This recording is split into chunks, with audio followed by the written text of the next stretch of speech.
as a closer, we're usually so focused on sales, it becomes very difficult to figure out all the other parts of the business. But sometimes we sit there and we wonder, and we're like, we don't want to externalize, but we're like, how the fuck do these calls keep getting on my calendar? And we get in these little like sales ruts where it's like, is it us or is it the lead flow? Because marketing says it's you. And you're sitting there and you're like, no, it's definitely marketing.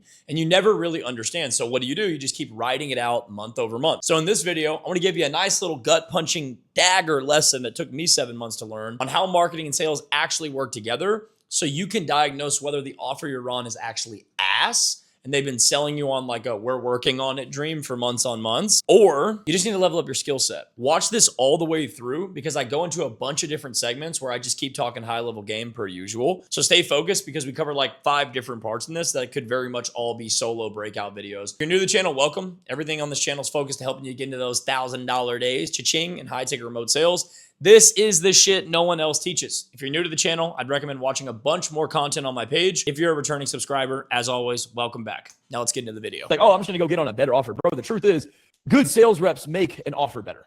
Like, it's not just the offer being better. It's the offer being good and the sales reps being good. That makes a great offer.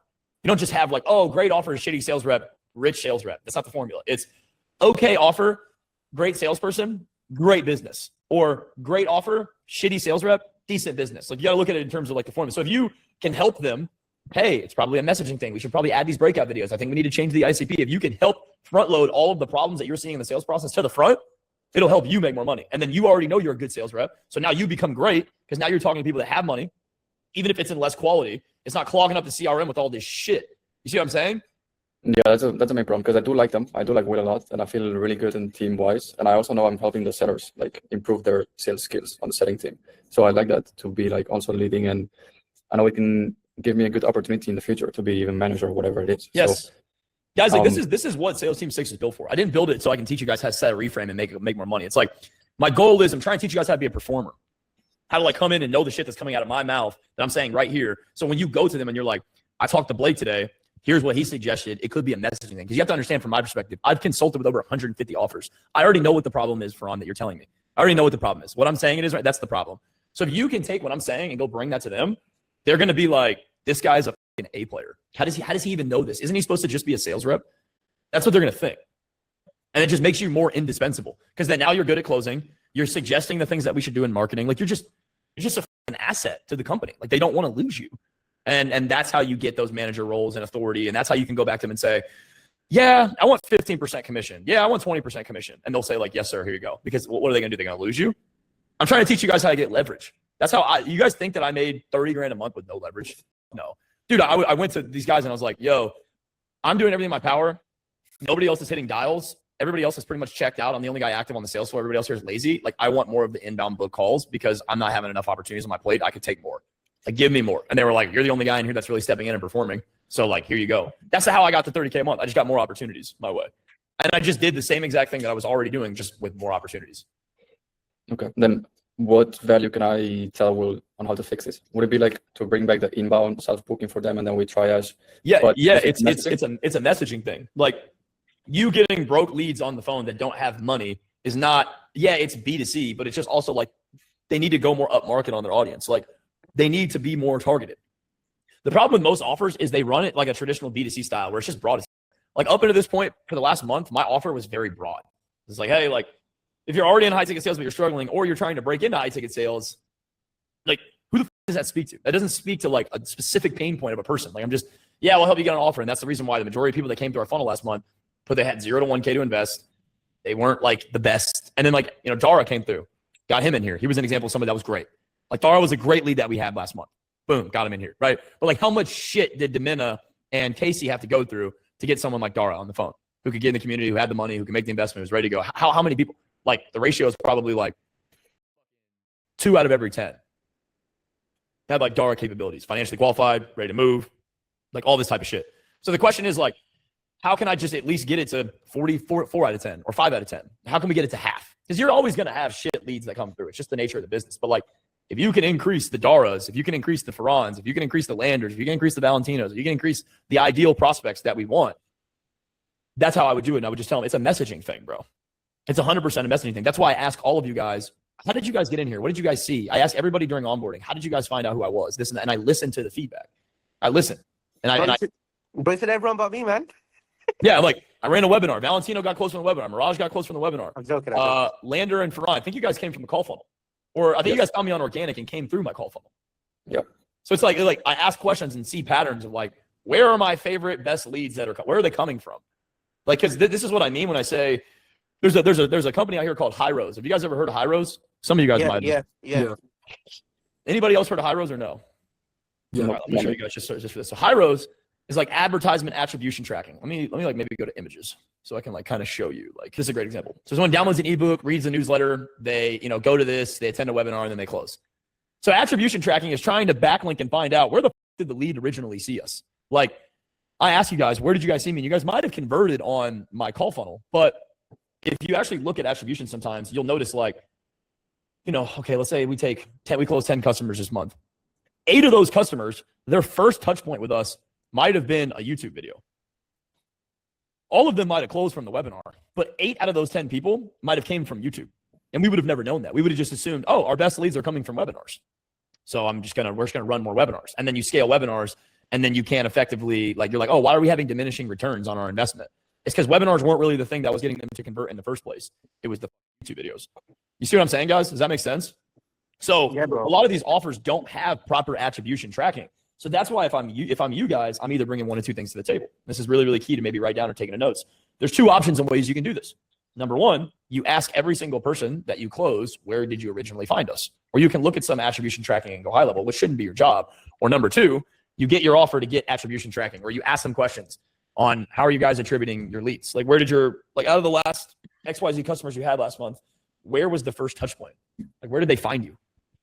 This is like really high level shit no one talks about, because it's really important, guys. Like if you're noticing that 80% of the customers are coming from YouTube and they post 1 YouTube video a month, you can kind of already assume what's going to happen. And you guys also got to look at it from the lens of like, stop being so dependent on the offer to make you money. Be more of an asset. If you notice that, go to the founder and say, bro, every lead that we close, I notice a pattern of like, they found you on YouTube first. Like you only post 1 YouTube video a month. Like you need to double down on YouTube. That's how you become a performer, bro. Like when I was talking with Joel used to post like 2 YouTube videos a week when I was closing for him. In that time, bro, oh my God. I think I was closing at like, I swear to God, even if they didn't have money, I was closing at like 85%. It was like every call I got on, there was like maybe 1 or 2 calls out of 10 that I wouldn't close or downsell on something. They were so warm. They were so aligned. They just like, even Valentino, I closed Valentino on Agency Lab. Like he was pretty much, he's like, bro, I pretty much came on the call sold. Yeah, bro, he had so much free content and value. Like that's the thing. He had so much content and so much social proof as well. Like it was crazy. And that's like the objective, guys, right? Like, I don't know about you guys, but I like to close at 85%. It does really well for my morale, makes me feel good, et cetera. But it's like Joel pivoted and gotten lazy on the content, and he started just like spending more in ads because he was making more money. So he's like, I don't have to put YouTube as much. It just generated colder leads. So you guys need to understand these things, because you guys need to be able to go to your offer and say, look, every lead that we talk to that I do close, that has money, that's ready in the pocket, here are the characteristics of that. This should be our ICP. Like this needs to be, we need to get more of these people. So that means like we got to shoot ads for this. Bro, guys, you guys understand when I was closing, like I was doing way more than closing. It's because your money is dependent on their company. So I'm going to help them with their company. Like I'm going to go to them and be like, hey, like it's super simple. Everybody overcomplicates it. If you notice that 8 out of the 10 people say, oh yeah, I've indulged in all of Joel's free content, I'm gonna go to Joel and be like, bro, you need to be uploading a YouTube video once every, like 3 times a week now instead of 2. Because like we're milking over here. And your ads are only just like making it more and more like better. So this is what I'm saying, guys, like little small notes to kind of take away off of this one point. If you're on an offer and you're noticing these little problems, you need to bring these problems up to them. And you need to be more receptive to the feedback. Because one of my core values is never blame the leads. Because it's usually not actually the lead's fault. That's why it's one of my core values. Like it's usually not a leads problem. It's just like a messaging problem. These guys are probably just spraying and praying and letting everybody through the funnel, or, hey, we got this dope opportunity and it's like 2 bids up. Like there needs to be like who makes the best client? And the only way that you're going to find that out is getting on, having conversations, seeing the patterns of people who no show calls. Like I noticed that a lot of people that come from corporate sales just don't make my ICP well. Like I noticed that. How did I notice that? Because we had 30 conversations and we didn't close anybody that was in corporate sales. And I asked my team, why? Well, it's because the transferability of belief is so hard. Like think about it. You're on a salary of $8K a month. You have a family. All you've known your whole life is stability in your career and stable income. And I'm asking you to trade your stable job that you have a 6-figure salary on to come on remote sales, commission only. That's a very hard belief shift versus the guy who's already in high ticket sales, but he's making 3K a month. That guy's in the pocket, in the game. And if I can help that guy go from 3K a month to 20K a month, that's who my product best serves anyway. And how did I learn all this, guys? Just from like taking feedback and asking questions.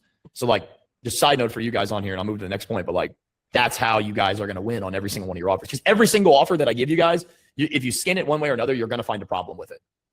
Every offer I worked on had a problem. I didn't just get golden offers. Like, they all had problems. The majority of the problems were just like, we couldn't get good leads to save our life. And I never complained. But when I was working with Joel, the problem was the market was literally racing to the bottom. Everybody knows it. That was in that SMMA boom at the time. Everybody, the friction was getting added. Like, it didn't matter how much content you had. There was just too much.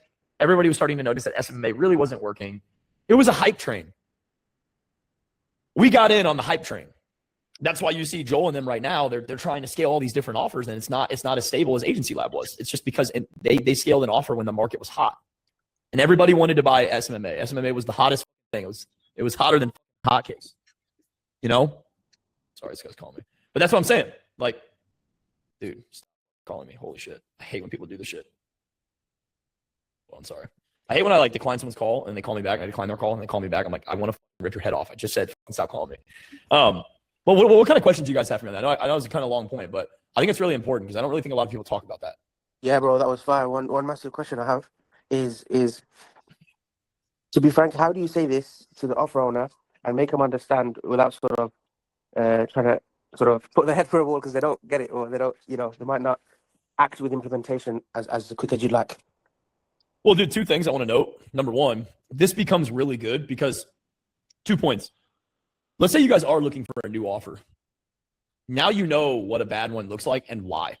So for me, in my offer audit framework, I ask all of these questions in the interview phase to get ahead of this shit. This is an example. Like, I have course material on this that you guys can go look at in school, which I know a lot of you guys don't. But there's a reason why I pour, just like I told you on a funnel, I pour so much time into asking a lot of questions before I get on the offer, because I want to find out all these problems ahead of time. And once again, it's a lot easier to do this ahead of time than it is now you're already on, ramping up, etc. There's no problem with it. Just wanted to let you guys know that. And the only way that you're going to learn that is by getting on an offer, learning it, and then now you know for future reference, like, if Faran gets on a new offer in 6 months or whatever, the first thing he's going to want to know is, all right, hold up. Who's y'all's ICP? Out of the last 10 people that you guys closed, like, where did they come from? Do you guys have attribution tracking? Like, he's going to know this because he didn't ask this. So this is just a good learning point for all you beginners in here. This is why if you go look at the course material on the placement playbook, Crushing Interviews, I pour into like the questions that I ask because they give you a lot of these answers ahead of time so you don't find out when you're on the offer. Second point I want to make is to you, Mirage, you just address it. Like, and if they don't understand it, you just explain to them that, hey, once again, this is continuously happening. I'm just bringing this to your point because we could make a lot more money if we were just to fix this problem. I personally have never had an offer owner tell me no once I brought that up to them. Like, if I brought it up to them, like, yo, we need to fix this. And then they're like, got it. Yeah, no, it makes sense. Like, I appreciate you bringing me inside, and they don't fix it. Then I go back and I say, hey, bro, it's been a week. Are we going to make a new VSL or what's the plan? Because like, we're running into the exact same problem. It's the same thing. Like, this is not my first rodeo. Like, I know what I'm talking about. That's once again why higher level offer owners are not going to take rookie reps, because rookie reps don't know how to do shit like this. Higher level offer owners want reps that can do this, that can bring marketing feedback back, because those guys are super detached from the whole entire process.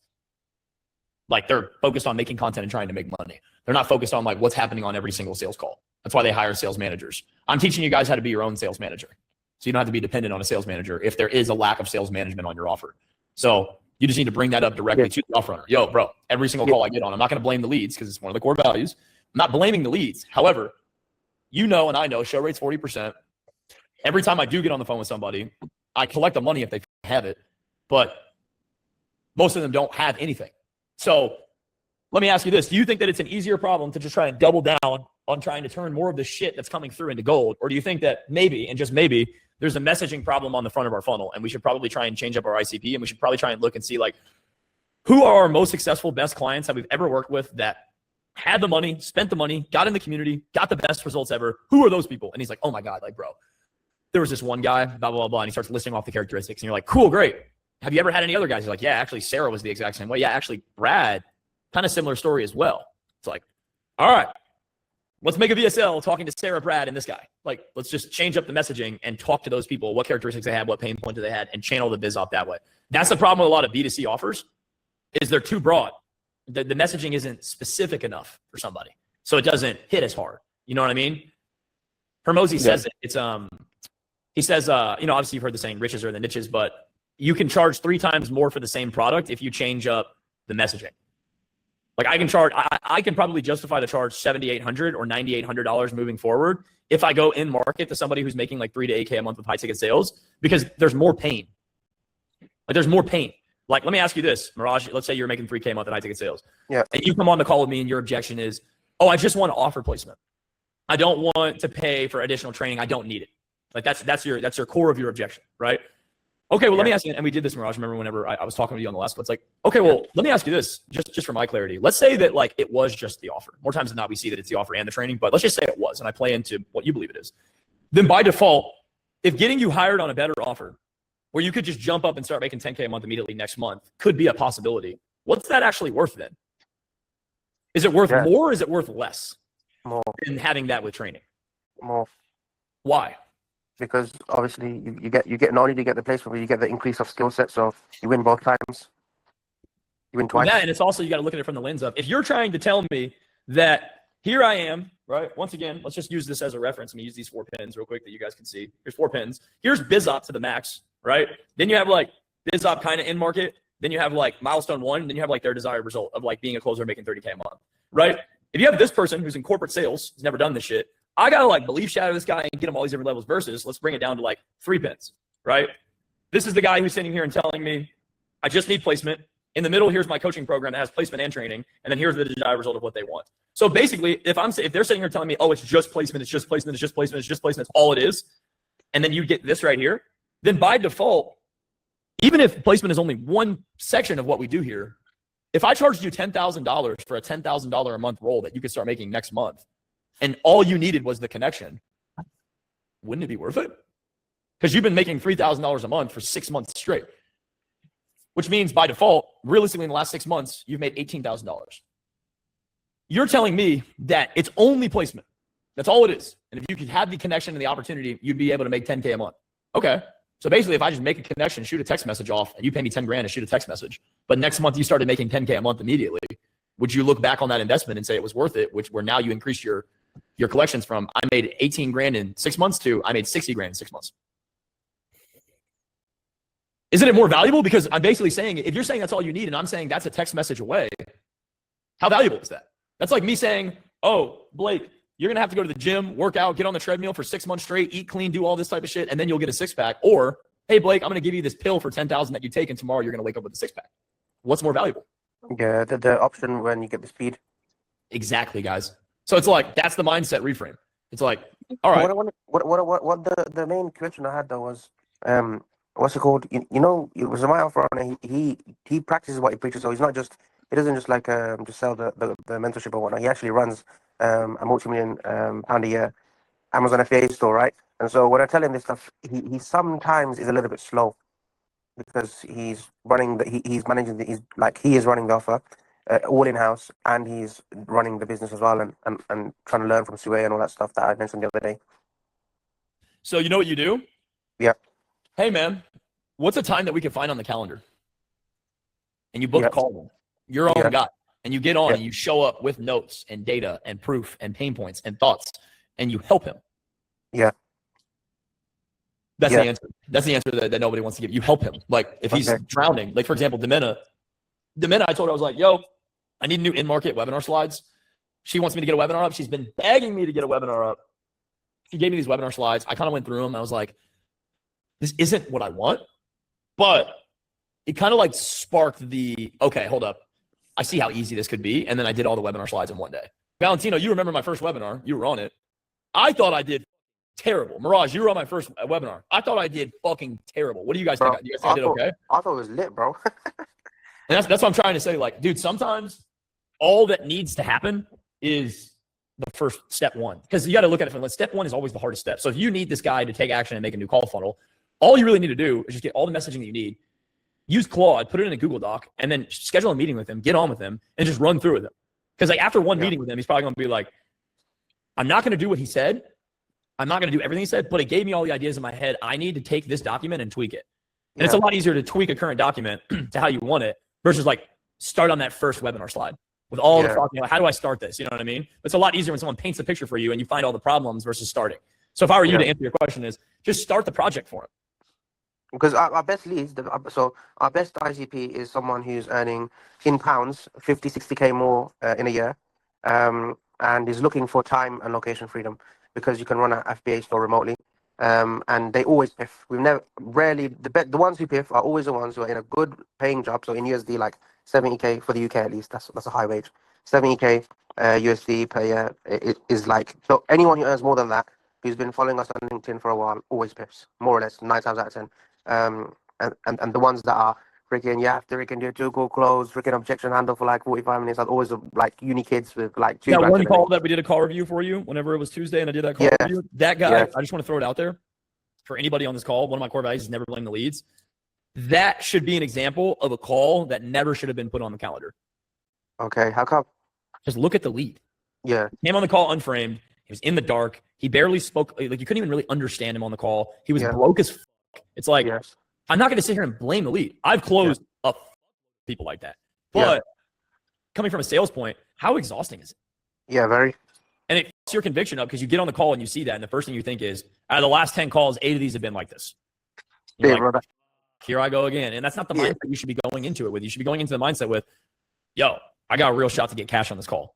Yeah, That should be the mindset you 100%. should get on every single call with. I have a real shot to make $500 to $1,000 in this next hour.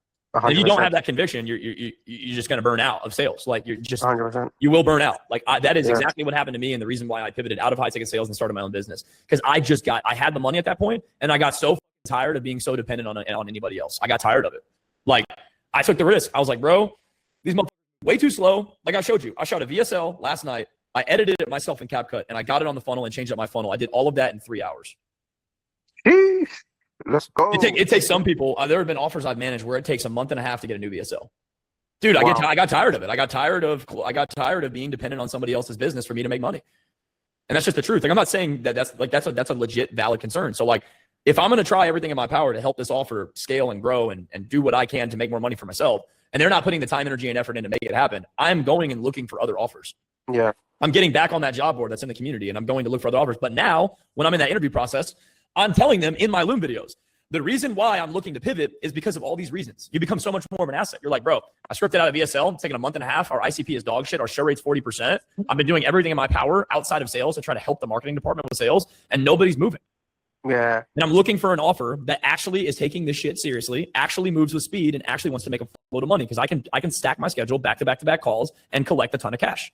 Are you going to take that guy, or are you going to take the guy that shoots a Loom video and says, yo, what's up? I have experience in high ticket sales. I'm coachable and looking for a great offer to grow with. You can take the other guy. You're going to take the first guy. Yeah. Because you're like, I'm about to get myself a producer. And that's the reason why I took Dominion on my team, because she showed me her stats. She was like, last month I did 150K. I can work full time. Huh. I'm looking for, like, the reason why I want to work for you is because I'm aligned with your brand and your culture, and I love everything that you're about. And her title on the Loom video said, Blake's newest closer. Wow. Awesome, Come on, bro. She was trying to apply for one of my management offers. I had to take her for myself. I had to. And guess what happened? Took her for myself. She's like a machine. Like I barely train her, bro. I feel bad, but she literally texted me the other day and she's like, you're so busy, Blake. You shouldn't have to train me. We didn't really talk about sales today. We talked a lot about operations and marketing and business, but like these things are so important for you guys to learn, like extremely important for you guys to learn. And like whether or not, like sometimes I know you guys want to dive deep on sales stuff, which is great, but like this is how you guys are going to figure out how to find good offers and land on better offers, is like knowing this type of intelligence. You have to know this shit. Where can we learn more about this? Because No one has it. No one talks about it. That's why I'm like, I want to start a new channel and like make that channel specific to these type of things. Because I feel like there are guys just like you that are like, where do I learn more about this? I'm wondering the same question. No one talks about it. And this is where I'm in the surviving the ramp. The next course material, like in the placement playbook, I try to front load this, but surviving the ramp is going to be pretty much all of this stuff. All of this stuff. BOD, MOD, EOD cadences, like all of this type of crazy shit that I talk about, like that's what that is going to be about. But even in the placement playbook, if you go through it and rewatch it and like go and look at like crushing interviews, asking questions, like there is a lot of this in that I added. So that's where I would like learn more about it. And then also like there's a section that I even showed in school. Let me go to it. Like, dude, guys, I've packaged up a couple info products before. Like I know how to do this shit. Like this right here, go watch this video. I explain a lot about marketing and how this works in this video. Like, so you can kind of understand how it works. I would go watch that if you want to understand a little bit more about marketing. But that's why I want to make a specific page to high ticket sales reps. I feel like it would like serve a really good purpose to like help them learn this type of shit. Because everybody's got the channels where it's like how to get over this objection. If you guys want to go see how to get over an objection, go watch some Jeremy Minor shit. Like I'll make videos about it, but like that's not really what makes you make 30 grand a month. Yeah, What makes you make 30 grand a month is being on a really good offer and then just getting really good at sales and like being able to like make an offer better. It's like all the gears you need to turn to really make big comms, or all the levers that other closers don't pull. Bro, this is what I'm saying. Like my program and my product and what I've built here is not for beginners. It's actually for like Valentino. Valentino's probably like the greenest one on the call, and he like literally invested in agency scaling, invested in agency lab and done all this type of business stuff. Like I can't help someone who's super green. Like Valentino's not really that green just because like, yeah, he's getting on a new offer, et cetera. Like he's not going to take long to ramp up. Yeah. I got him on a different offer. We got 10 days in a month. The dude's closed 8 deals. It's like, Mirage, like how many deals you closed this month? What I think it's like 13. Dude, it's like my program and the program that we have here is not like, yes, it's to help you get better at sales. Absolutely. But it's also like so much more than that. Like just getting better at sales is like 1/4 of what we do here. Yeah. Bro, I really want to know. I was just washing my hands. What was that video that you said teaches you about marketing in the school? What video was it? Yeah, it's in the sales pre-check called Marketing and Sales Metrics. Okay. Marketing and sales metrics. I write that. Kind of explains like the tracker, how it works, etc. And it will kind of give you like a little 101 about business as well. Let me just check out now. Where is it again? So on Classroom? Pre-sales check. Classroom sales pre-check. Yeah, marketing and sales metrics. I got it, bro. That's sick, bro. Yeah, check it out. If you want to stay just making 30 grand a month as a closer, I know some people that do, but like I would say that my ICP and my program, I attract a lot of entrepreneurs. So a lot of you guys, I know you guys are already thinking, what's the big picture here? And I'll be here to help you with that stage too. Internal opportunities on my management offers. I just took on an offer that's doing $500K a month.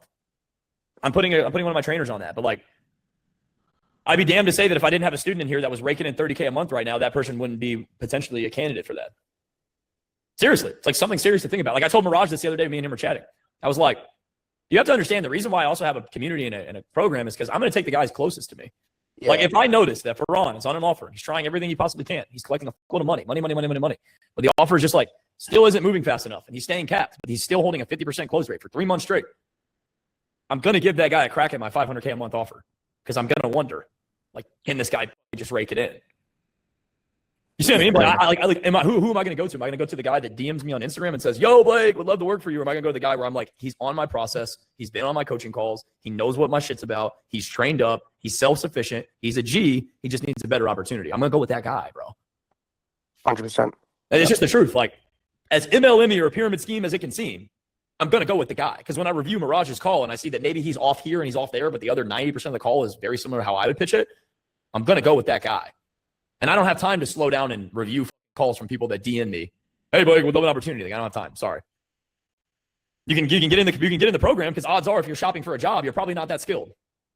Just the truth. Yeah, like it's just the truth. Like, odds are if you're not on an offer making 30K a month, it's probably because it's a lack of skill or lack of connection. Regardless, buy my community and I'll find out. And you'll make money. Like I know it sounds like MLM, but it's like, dude, you act like if you come in here and you drop 5, 6, 7, 8 grand in the time frame that you guys have. 4, 6 months, whatever it might be, you guys act like you guys are not going to make that money back and learn a load of things. You guys are absolutely going to learn a load of things and make that money back. So I'm just like, if somebody's afraid to fork over to me 5, 6, 7 grand because they're afraid of that investment, that to me, that's just such a pussy mindset, in my opinion. It's like the shit that I'm going to teach that person in 4 months, that person is going to walk away from that and be like sales manager level. Like, so like whatever. And they're going to make money. Like, they're going to make the money back and they're going to take away. They're going to be like, holy fuck, I can manage sales teams now with the intelligence that I know. So it's like, all right, bro, like the people that want an opportunity in my DMs, honestly. Yeah. Fuck them. Like, I don't have time for them. Like, because I'm telling you guys, and it's the same thing that I channel all the way back to at the beginning of this call. It's always a messaging problem.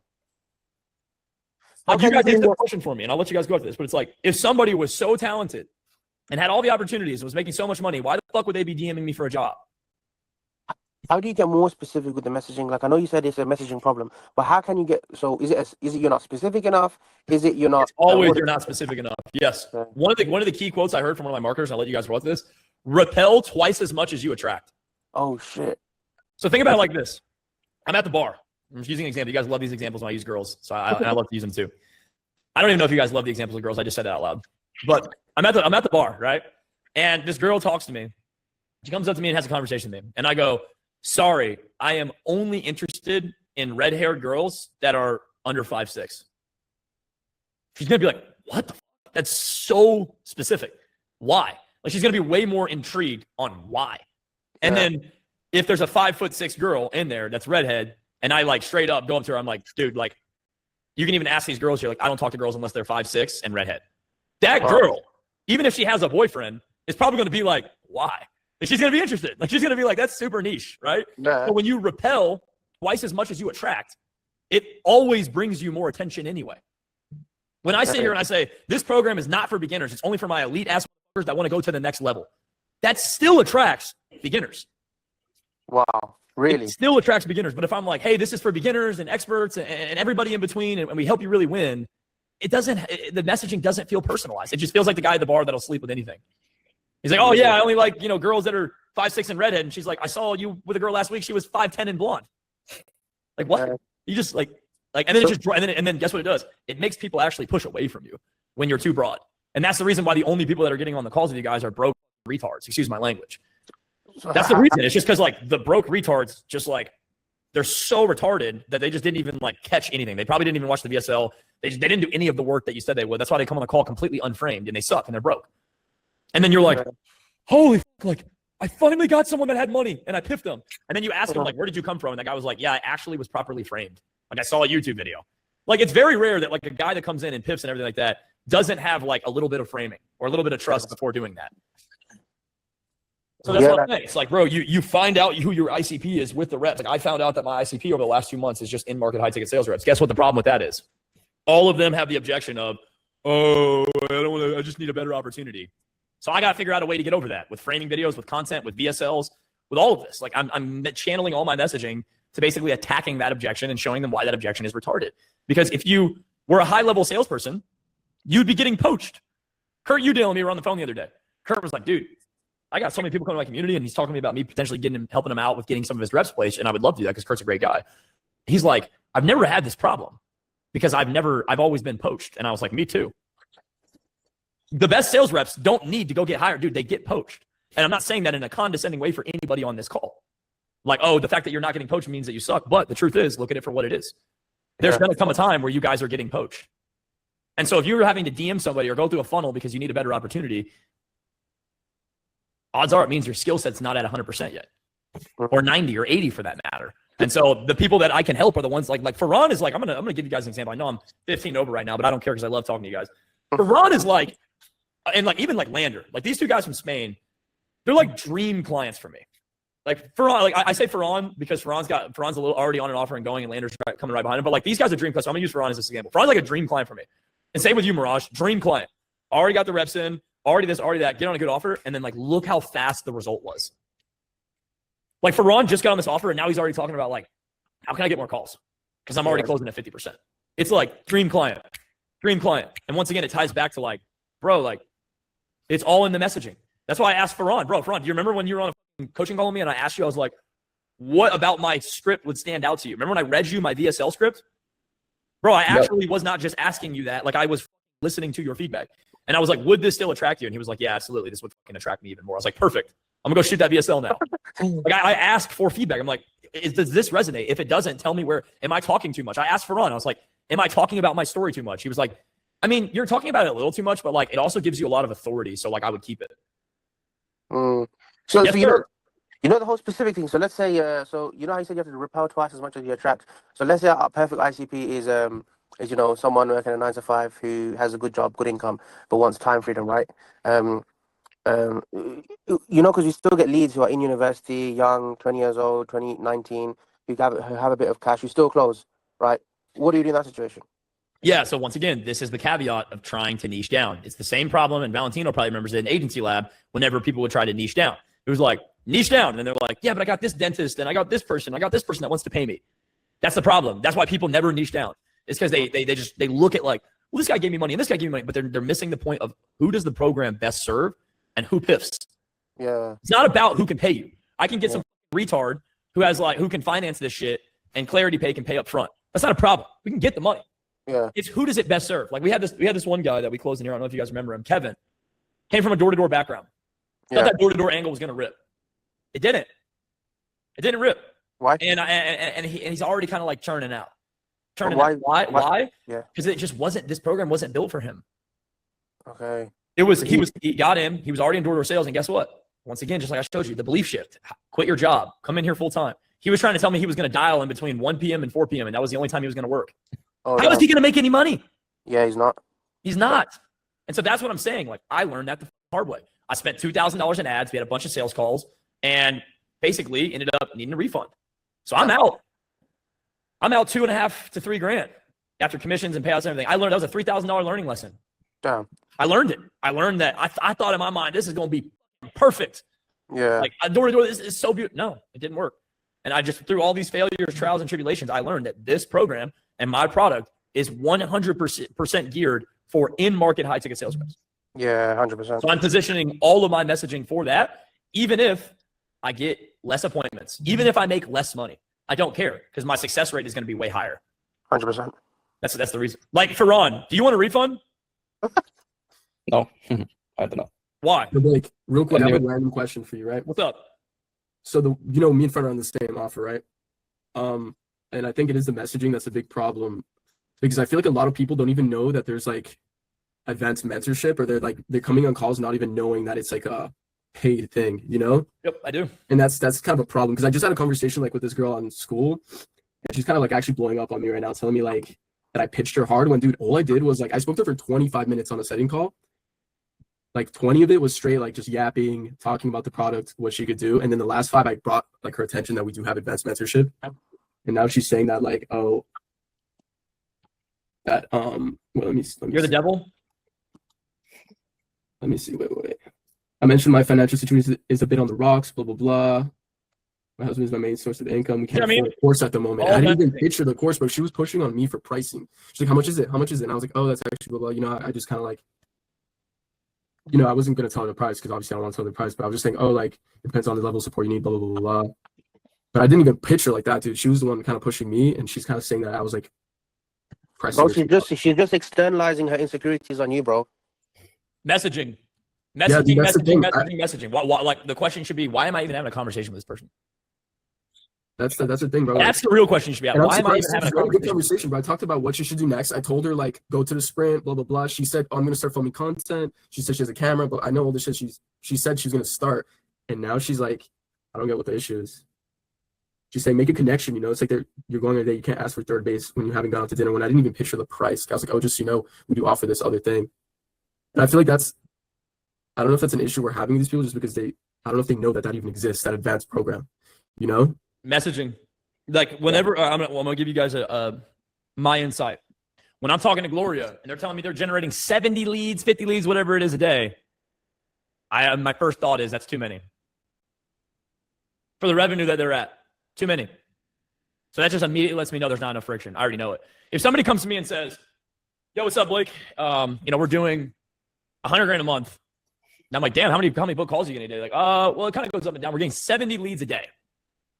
That means like their lead to close ratio is in the gutter. So my first thought is like lead magnet, low ticket shit, free school community. That's where my brain goes. Immediately, I'm just like, too many leads for the revenue. Like we'll go do $100,000 on this B2C. And realistically, all I need to do $100,000 is like 12 to 13 closes a month at a 70% show rate. So like, just think about that. 70% show rate. I need 13 closes. Times that by 30%. Times 1.7. So that would be 22 calls. I need to show. Sorry, my math. I need 22 calls. No, Blake, I'm tripping. Sorry. 13 times 3.33. I need 43 calls to show at a 70% show rate. Times that by, it would be 1.3, yeah. Right? 56 calls booked. Yeah, 56 calls booked. If I'm generating an average book call of, and it's costing me $100, it's just math. It's just math. But the truth is like we had mixed messaging. So my appointment cost now is probably about to go up. It's going to go up. So like that number, I might need to spend 15 grand in ads to do 100 grand with recurring on the back end. You know, obviously payment plans, things like that. You got financing partners, you have all this type of shit where you get money later. Like there's a lot of ifs, ands, and buts. But it's just when I hear that somebody has 70 leads coming through, and then, you know, I'm like, there needs to be, my first thought is friction. Like, why is there so many leads coming through? And then like, what's the show up rate? Oh, it's in the tank. No shit, it's in the tank because you're not adding funnel friction. I guarantee if I open the floodgates, I could get 40 leads, 50 leads a day into my shit. Just off my Instagram organic. But like 30 of them will come on and be like, huh? It's like, that's a problem. Like the setters are just gonna be like, dude, I'm talking to idiots all day. So yes, it's a messaging thing. Bring that up to them, Valentino and Ferran. Like everything we talked about, bring that up to them. Yeah, I'll schedule a meeting with Will today. So Dude, I don't know if in their like classroom stuff and like they could do like a soft pitch or even just an awareness thing. You know, I've seen some creators do that. Like, It's just a messaging thing. You don't need to like, everybody overcomplicates it, bro. Just, they're not adding enough friction. I guarantee if you look at their VSL or whatever they have, they are not like hard qualifying hard enough. They're just probably like, we have this awesome opportunity and like we can help you do this and we can help you win. Book a call. That's like too soft. It's too open. It's too broad. It's too easy. And then they're just like, oh, appointment costs are so cheap. It's like, yeah, equality shit. Never blame the leads. It's my core value, but it's like, this is what I mean. This is why this is one of my core values, because you're sitting there and you're biting your tongue. You're like, it's the leads. But you just can't blame them. This lady's like, kind of it's crazy. the culture. It's the fucking core standards you just got to live by. So, but dude, it's frustrating. I know how frustrating it is. So go have the conversation. You can even, that's another value point that you can have is just like, I talked to Blake. He knows a lot about marketing and he gave us all this. And this is the problem. We identified it. Here are the core things I'm hearing on the call. We know show rates in the shitter. This is a messaging thing. We even went back on the VSL. We need to add more qualifying questions. We need to add more funnel friction. Because if we do, we will close more deals. If their sales team is coming to them and saying, if we do this, we will make more money, they'll do it. They're going to do it. And if they don't, then guess what you do next week? You show them that there's no improvement. Like, hey, I told you to do this. You didn't do it. Still a fucking shit show. Our show rate's still in the shitter. We're still working these leads. Here are the screenshots. Here's the proof. We need to fucking do this. And if they don't do it again, I'm going to straight up tell them, hey, if we can't change this, I'm going to start looking around. Because I know what I'm talking about. This is what I mean when I say, once you learn this skill, nobody can take it from you. Nobody can bullshit me about numbers because I know numbers like the back of my cock. Nobody can bullshit me. I don't even need to audit the offer. When I hear 70 leads, I already know that there's a, unless it's Alex Hormozy, I already know that there's a fucking lead. There's a that's too much volume. It's too much. It doesn't like people think, oh my God, that sounds so impressive. That doesn't sound impressive to me. I'd rather have 2 leads and both of them close. I don't give a fuck about how many leads come in a day. I care about how many quality book calls get on the calendar a day. That's what I care about. And every lead that comes in that's dog shit that shouldn't be in the CRM is another dial that Valentino has to make to some retard that should have never been in there in the first place. That's my mindset. Like, or why? 1 hour on someone who then says like, bro, I'm dead broke. Think about that. How are you going to get fired up as a setter to dial leads when you know that 70% of leads in the CRM are dog shit and have no opportunity to close? And like, because at the end of the day, 300 dials is 300 dials. Whether you do it with people who have money or not, you still got to put in 300 dials. It's a lot of dials, 200 dials, whatever it might be. So it's like, are you going to go do 200 dials with people that have money and then end up only doing 100 dials because you actually had conversations with people that had money and you booked 4 calls off 100 dials? You're going to go do 300 dials to a bunch of retards and get like 2 book calls and neither show. That's the truth, bro. And then you got hundreds of thousands of leads in the CRM that don't even know who you are because they didn't even know what they opted in on. Thoughts? Fact. I'm good on this. I got to roll. I'm way over. But I'll talk to you guys. We're going to go kick some ass next week and we're adding another coaching call in here. So Appreciate bring you, that. brother. All right, like. Bring that. Talk to you guys.